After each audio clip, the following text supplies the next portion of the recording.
बहुत अच्छी कहानी सुनाई है बहन ने। बहुत कुछ सीखने को मिलता है इससे हमें।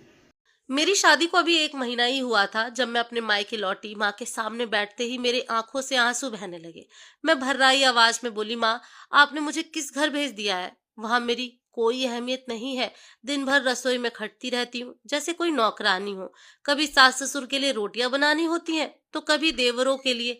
ननद कॉलेज से लौटे तो उसके लिए खाना तैयार करना पड़ता है। सासू माँ के रिश्तेदारों का तो जैसे तांता लगा रहता है। उनके लिए चाय नाश्ता खाना सब मुझे ही संभालना होता है।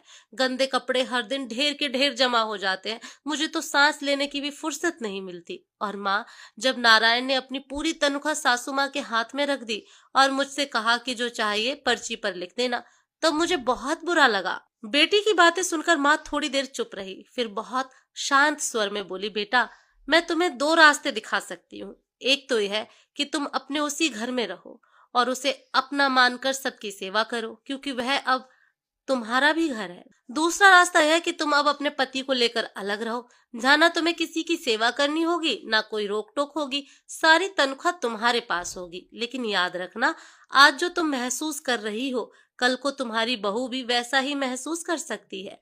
जब तुम्हारा बेटा बड़ा होगा और उसकी शादी होगी, तब क्या तुम यही चाहोगी कि वह अलग रहकर तुम्हारे लिए एक गिलास पानी तक न लाए?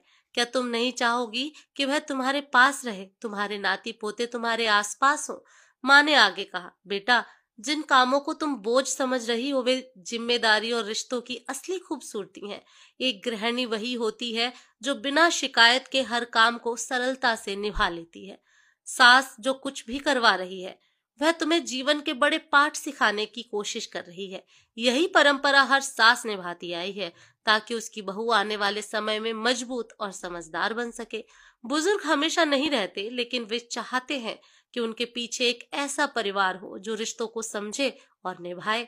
माँ की बात सुनकर मेरी आंखों में समझदारी के आंसू थे। मैंने मुस्कुराते हुए अपना बैग उठाया और बोली, माँ, मैं आपकी बात समझ गई। मुझे देर नहीं करनी चाहिए। सासू माँ की तबीयत ठीक नहीं रहती, उन्हें मेरी जरूरत है, मुझे उनकी सेवा करनी है।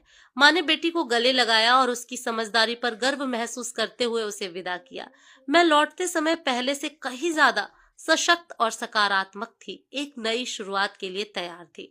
दोस्तों, अगर कहानी आपको प्रेरणादायक लगी हो तो इसे शेयर जरूर करें और याद रखें, हर रिश्ते में समझदारी ही सबसे बड़ी खूबसूरती है।